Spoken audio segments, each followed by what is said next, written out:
সারা রাত আমিও ঘুমাইনি যে আসলে কি হয়। ইরান শুধু মুসলিম দেশ বলে আসলে না, যে একটা জাতি, মনে করেন সে যে কোনো জাতি হোক না কেন, খ্রিস্টান হোক বা বৌদ্ধ হোক বা যে কোনো হোক না কেন, একটা পুরো জাতিকে মেরে ফেলা হবে। মানে আমি বিষয়টা নিতে পারতেছিলাম না আর কি। আমার আমার মানে খুব কষ্ট পাচ্ছিলাম। আমি এরকম দেখি নাই, কখনো শুনিও নাই। হয়তো দ্বিতীয় বিশ্বযুদ্ধের সময় হিরোশিমাতে তাও আমেরিকাই ছেড়েছে, অনেক ক্ষতি হয়েছে, লক্ষ লক্ষ লোক মারা গিয়েছে। এখন কোটি কোটি লোক মারতে হবে যদি পারস্য সভ্যতাকে শেষ করতে হয়। তো আমি খুব চিন্তায় ছিলাম যে আসলে কে কি বলতেছে। শেষ পর্যন্ত পাকিস্তানের প্রধানমন্ত্রী শাহবাজ শরীফ টুইট করে ঘোষণা দিয়েছেন, ট্রুথ সোশ্যাল, ডোনাল্ড ট্রাম্পের যে নিজের যে সোশ্যাল মিডিয়া, সেখানে ঘোষণা করেছেন ডোনাল্ড ট্রাম্প, ইরান এবং আমেরিকার মধ্যে একটা যুদ্ধবিরতি কার্যকর হয়েছে এবং এই যুদ্ধবিরতি লেবানন সহ সকল ফ্রন্টেই প্রযোজ্য হবে। তো এই যুদ্ধবিরতি শুধু ইরানের মূল ভূখণ্ডেই আমেরিকা বা ইরানের মধ্যে সীমাবদ্ধ না, কিন্তু এটা পুরো অঞ্চলে প্রযোজ্য হবে বলে ইরান দাবি করতেছে। অর্থাৎ লেবাননে যে ইসরায়েল হেজবুল্লাহ যুদ্ধ, আবার ইয়েমেনে যে হুতিদের সঙ্গে যুদ্ধ, আবার ইরাক ও সিরিয়ায় মার্কিন ঘাঁটিতে হামলা, এগুলো সব বন্ধ হবে। এখন পাকিস্তানের প্রেসিডেন্ট শাহবাজ শরীফ উভয় পক্ষকে আগামী শুক্রবার 10 এপ্রিল পাকিস্তানের রাজধানী ইসলামাবাদে আমন্ত্রণ জানিয়েছেন এবং পাকিস্তান এই ঐতিহাসিক বৈঠকের মধ্যস্থতাকারী হিসাবে থাকবে। মার্কিন প্রতিনিধি দলের মধ্যে থাকবেন president Donald Trump, vice president JD Vance এবং মধ্যপ্রাচ্য বিষয়ক বিশেষ দূত স্টিভ হুইটকফ, এবং ইরানের প্রতিনিধি দলে থাকবেন president Masoud Pezeshkian, speaker Mohammad বাগের গালিবাফ এবং পররাষ্ট্রমন্ত্রী আব্বাস আরাকচি থাকবেন। তো এই যে আলোচনা হচ্ছে, এই আলোচনা ইসরায়েলকে একেবারেই আমন্ত্রণ জানানো হয়নি এবং এর কারণ হচ্ছে যে একটা সময় কিন্তু ইরান ইসরায়েলকে সহায়তা করেছে, বাট 1979 সালের ইসলামিক বিপ্লবের পরে যে বর্তমান সরকার এলো, তারা আসলে ইসরায়েলকে স্বীকৃতি দেয় না। এই কারণে ইসরায়েলকে আমন্ত্রণ জানানো হয়নি এবং এটা হবে মূলত ইরান এবং আমেরিকার দ্বিপাক্ষিক আলোচনা। ইরানের দাবি ছিল, যেহেতু ইসরায়েল আমেরিকার মিত্র, কাজে ইসরায়েলকে নিয়ন্ত্রণ করার দায়িত্ব হচ্ছে আমেরিকার। আর যদি এই ইরান এবং আমেরিকার চুক্তির পরেও ইসরায়েল সেই চুক্তি না মানে এবং যুদ্ধ চালিয়ে যায়, তাহলে ইসরায়েলকে লেবানন, ইয়েমেন, ইরাক, ফিলিস্তিন সহ প্রত্যেকটা ফ্রন্টে যুদ্ধ করতে হবে এবং সেখানে আমেরিকা ইসরায়েলকে কোনো সাহায্য করতে পারবে না। এবং ইসরায়েল যেহেতু আমেরিকার মিত্র, এটা ট্রাম্পেরই দায়িত্ব নেতানিয়াহুকে ম্যানেজ করা, ইরানের না। কাজে এখানে ইসরায়েলকে আলাদা করে ডাকার কোনো প্রয়োজন নাই। এটা হচ্ছে ইরানের যুক্তি। তবে ইসরায়েলের যুদ্ধবিরতি কিন্তু পুরোপুরি মানবে না বলেছে। প্রধানমন্ত্রী নেতানিয়াহু স্পষ্ট করে বলেছেন যে বিশেষ করে ইরান বাদ থাকলেও কিন্তু লেবানন ফ্রন্টে এই চুক্তি তাদের জন্য বাধ্যতামূলক না।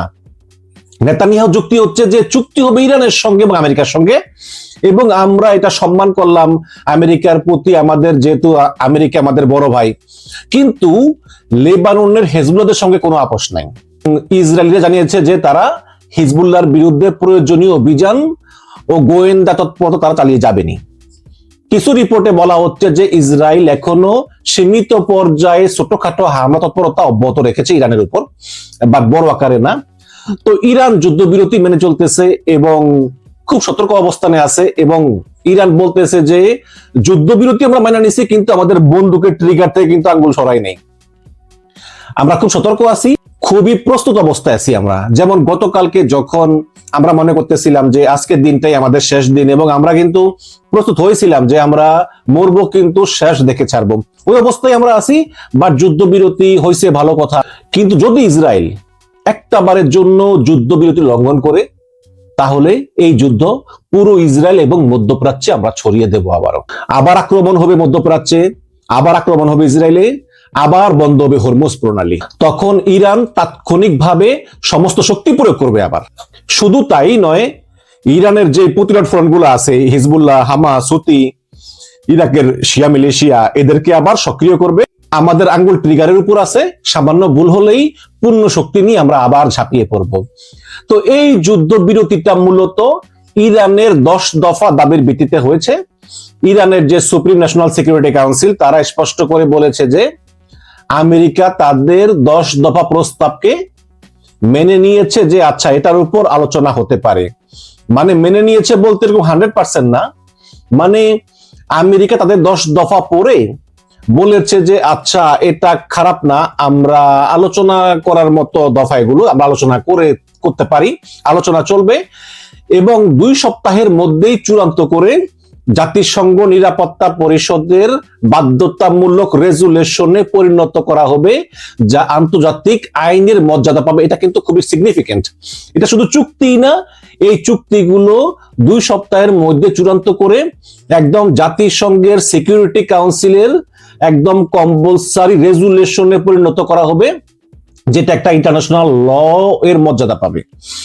বিষয়টি খুবই সিরিয়াস, এবং এতে ইরানের দাবি পূরণ হবে। আসলে ডোনাল্ড ট্রাম্প যে বলতেছিল, যে গালিগালাজ করতেছিল, তারপরে বলতেছিল যে আজকে রাতে এই শব্দ ধ্বংস করে ফেলবো, ট্রাম্প আসলে অধৈর্য হয়ে যাচ্ছিল এবং ট্রাম্প চাচ্ছিল যে একটা চুক্তি হয়ে যাক। মানে ট্রাম্প আর সহ্য করতে পারতেছিল না। মানে একে তো হেরে যাওয়ার ঝুঁকি, দ্বিতীয় হচ্ছে হার স্বীকার করতে পারতেছে না, সমস্ত বৈশ্বিক চাপ, যদি চুক্তি না হয় তাহলে কি করবে ট্রাম্প।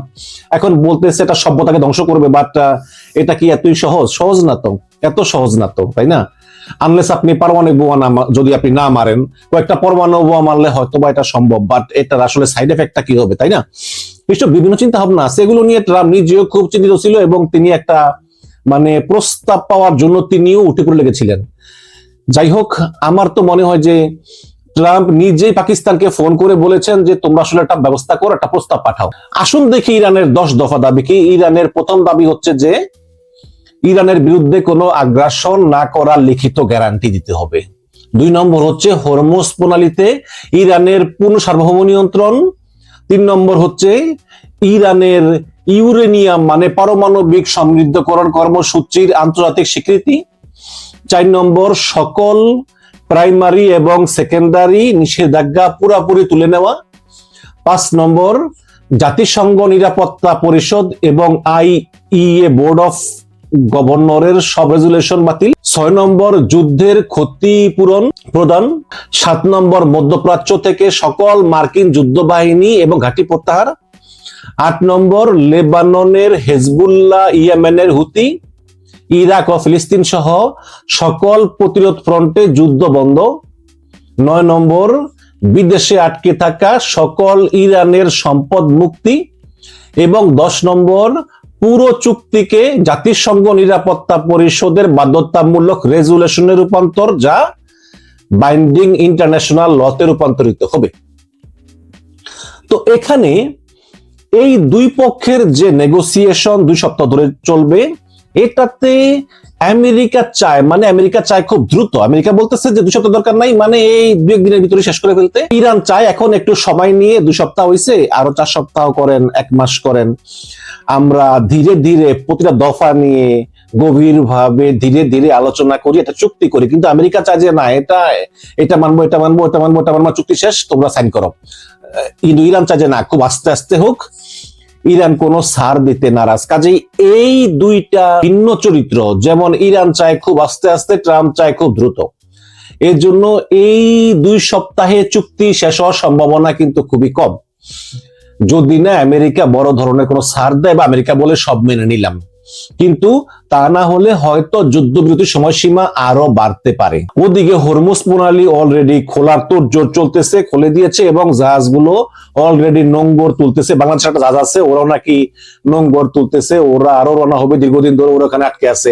বাংলাদেশের জাহাজও কিন্তু ছাড়লো না ইরান, শুধু আমাদের পররাষ্ট্রমন্ত্রী খলিলুর রহমানের উল্টা পাল্টা বিবৃতির কারণে বাংলাদেশের জাহাজও আটকে ছিল।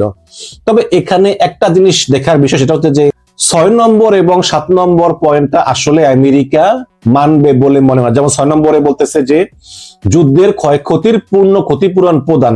কে ক্ষতিপূরণ দিবে? ডোনাল্ড ট্রাম্প, প্রশ্নই আসে না। সে 1 টাকাও দিবে না। ট্রাম্প এমনিতেই টাকা পয়সা ভালোবাসে, সে আরো উল্টা টাকা নেয় অন্য দেশ থেকে। সে ক্ষতিপূরণ দিবে ইরানকে? দিবে না। এই গেল 6 নম্বর। 7 নম্বর হচ্ছে যে মধ্যপ্রাচ্য থেকে সকল মার্কিন যুদ্ধ বাহিনী এবং ঘাঁটি প্রত্যাহার। এটাও ট্রাম্প জীবনেও মানবে না। এটা নিয়ে প্রচুর দর কষাকষি চলবে। হয়তো পরবর্তীতে ট্রাম্প বলবে যে আচ্ছা 6ও মানবো না, 7ও মানবো না, কিন্তু তোমরা 2 নম্বর দাবিটা আমরা মেনে নিলাম, তোমার 2 নম্বর দাবিটা। এখন 2 নম্বর দাবি কি? 2 নম্বর দাবি হচ্ছে যে হরমুজ প্রণালীতে ইরানের পূর্ণ সার্বভৌম নিয়ন্ত্রণ, মানে হরমুজ প্রণালীতে ইরান এবং ওমান ভাগাভাগি করে টোল তুলবো। কিন্তু এখানে আবার আরেকটা কথা আছে, একটা কথা হতে পারে গোপনে। আমেরিকা বলতে পারে যে দেখো 6 নম্বর তোমাদেরকে যুদ্ধের ক্ষয়ক্ষতি এটা সম্ভব না, 7 নম্বর মধ্যপ্রাচ্য থেকে সকল মার্কিন যুদ্ধ বাহিনী ঘাঁটি এত কিছু আমরা প্রত্যাখ্যাত করতে পারবোই না, বাট এগুলো না করে 2 নম্বর শর্তটা আমরা রাজি আছি যে এই হরমুজ প্রণালীতে তোমাদের পূর্ণ সার্বভৌমত্ব নিয়ন্ত্রণ থাকবে। তবে একটা কথা আছে, সেটা হচ্ছে কি যে এই যে মানে টোল তুলবা, টাকা তুলবা, একটা জাহাজ থেকে $20 লাখ প্রতিদিন 200-300 জাহাজ চলাচল করবে, ওইখান থেকে অর্ধেক টাকা আমাদেরকে দিয়ে দিবা, অর্ধেক না হলে অন্তত 3 ভাগের 1 ভাগ আমাদেরকে দিতেই হবে, ওমানকেও দিতে হবে। সুতরাং এইটা ট্রাম্প করবে, এখানে কিন্তু টাকার গন্ধ পাইছে ট্রাম্প। এবং এই যে হরমুজ প্রণালী থেকে যেই টোল তুলবে, এটা তুলবে কিন্তু ইরান, মাঝে দিয়ে আমেরিকা ফাওর উপর একটা ভাগ পেয়ে যাবে। এইটা আমেরিকা করবে বলে আমার বিশ্বাস। আবার এই যুদ্ধবিরতির মাঝে যে যুদ্ধ বন্ধ হয়ে যাবে তারও কিন্তু কোনো গ্যারান্টি নেই। মানে কি কি হতে পারে, একটা হচ্ছে যে যদি পুরোপুরি সফল হয় সেটা ভালো, যদি আমেরিকা বেশিরভাগ দাবি মেনে নেয় তাহলে এটা ইরানের জন্য একটা ঐতিহাসিক জয় হতে যাচ্ছে। তবে 10 নম্বর দাবিটা আসলে আমেরিকা মেনে নিবে না। যেমন ওই যে ইরান বলতেছে যে পুরো চুক্তিকে জাতিসংঘ নিরাপত্তা পরিষদের বাধ্যতামূলক রেজলিউশনে রূপান্তরিত করে আন্তর্জাতিক আইনে পরিণত করা, এটা আসলে আমেরিকা মেনে নিবে বলে মনে হয় না। আবার এমনও হতে পারে যে কিছু দাবি মানা হবে, কিন্তু বড় দাবিগুলো যেমন হরমুজ, ক্ষতিপূরণ, আমেরিকার যে ঘাঁটি উঠিয়ে নিয়ে যাওয়া, এগুলো হয়তো মানা হবে না। সেক্ষেত্রে আলোচনা লম্বা হবে, তবে এর পরিণতি নির্ভর করতেছে হরমুজের পয়েন্টের উপরে। আবার এমনও হতে পারে যে ইসরায়েল এই আলোচনা চলার মাঝে যুদ্ধবিরতি ভেঙে আবার ইরানে হামলা চালালো, তখন আবার ইরান পাল্টা জবাব দিবে, আবার হরমুজ বন্ধ হয়ে যাবে, আবার যুদ্ধ ছড়িয়ে পড়বে। আবার আরেকটি সম্ভাবনা আছে যেটা আমরা চাই না, সেটা হচ্ছে যে আলোচনা ব্যর্থ হবে, যুদ্ধ আবার পুরোদমে ফিরে আসবে, আমেরিকা ইসরায়েল আবার ইরানকে আক্রমণ করবে, ইরানও পাল্টা জবাব দিবে। এখন যেহেতু ইসরায়েল এই চুক্তি মানে না বা অস্বীকৃতি বলতেছে যে আমরা চুক্তিতে নাই, এখন এটা ঝুঁকিপূর্ণ আর কি। এখন সবকিছুই নির্ভর করতেছে আমেরিকা কতটুকু ছাড় দিবে বা ইরান কতটুকু ছাড় দিবে, আবার পাকিস্তান কতটুকু নেগোসিয়েশন করতে পারবে এসবের উপরে। তবে সত্য বিষয় হচ্ছে যে ইরান টিকে আছে।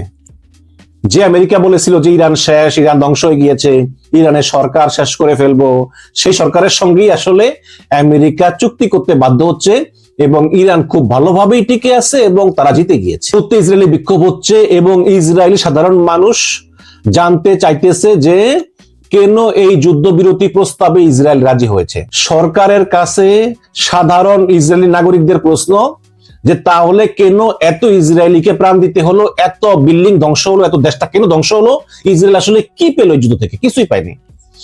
ইসরায়েলের বিরোধী দলীয় নেতা কিছুক্ষণ আগে বলেছেন যে এই যুদ্ধবিরতির সিদ্ধান্ত ইসরায়েলের জন্য একটি রাজনৈতিক বিপর্যয়। নেতানিয়াহু আর কয়দিন পরে হওয়া নির্বাচনের পর আর থাকতে পারবেন না বলেই ধারণা করা হয় এবং রাস্তায় রাস্তায় ইসরায়েলিরা আজকে বিক্ষোভ করতেছে, একে অপরকে দোষারোপ করতেছে। ওদিকে ইরানে এত আঘাতের পরও আজকে ইরানের জনগণ রাস্তায় নেমে আনন্দ উল্লাস করতেছে, বিজয় উল্লাস করতেছে, কারণ ইরানের বিজয় হয়েছে। এখন প্রশ্ন হচ্ছে যে কিভাবে বিজয় হয়েছে? আমেরিকার কংগ্রেস এবং সিনেট সদস্যরা এখন ট্রাম্পকে দোষারোপ করতেছে এবং ট্রাম্পের অপসারণ দাবি করতেছে এবং মধ্যবর্তী নির্বাচনে ট্রাম্পের দলের যে নতুন করে ভরাডুবি হবে এতে কোনো সন্দেহ নাই। এই সামনে নভেম্বরে এই মধ্যবর্তী নির্বাচন। আর ইরানের বিজয় হয়েছে। আমেরিকা এই যুদ্ধের প্রথম দিনই বলেছিল যে ইরানের সরকার উৎখাত করাই এই যুদ্ধের প্রধান উদ্দেশ্য, কিন্তু ইরানের সরকারের পতন হয় নাই। একজন খামেনি গিয়ে আরেকজন খামেনি এসেছে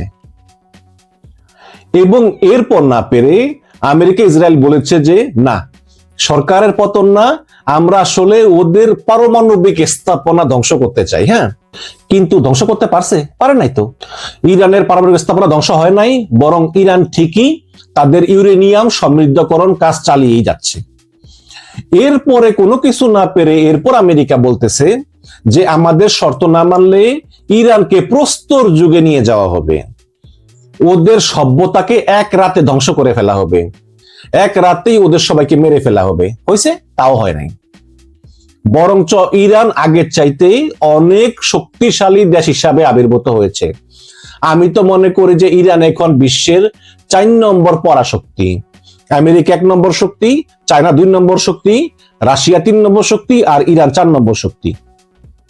আগে এটা কিন্তু ইরান বুঝতে দেয় নাই। ইরানের রাস্তায় রাস্তায় এখন মিছিল হচ্ছে, এত ধ্বংসযজ্ঞের পরেও সবকিছু কিন্তু ইরানের আগের মতোই স্বাভাবিকভাবে চলতেছে। তো এই যুদ্ধের টার্নটা আসলে ঠিক করেছে ইরান। কিভাবে হবে, কি করে হবে, মানে ইরান ছিল যুদ্ধের চালকের আসনে এবং হয়েছেও তাই।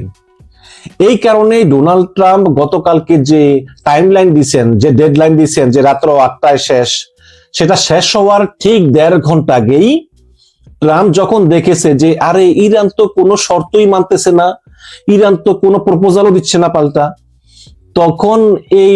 তখনই ট্রাম্প আসলে পাকিস্তানের প্রধানমন্ত্রীকে নিজেই ফোন করে, আমার মনে হয় সে আসলে ম্যানেজ করে বলেছে যে আমরা 2 সপ্তাহের যুদ্ধ বিরতিতে যাচ্ছি, এটা তুমি ম্যানেজ করো। এবং ইরানের টেলিভিশনে যখন ঘোষণা করা হয়, তখন সেই ঘোষণায় বলা হয়েছে যে ইরান এই যুদ্ধে জিতে গিয়েছে, আমেরিকা আমাদের দেওয়া 10 দফা শর্ত মেনে নিয়েছে। তো এই 10 দফা সম্পর্কে তো আলোচনা করলাম একটু আগে।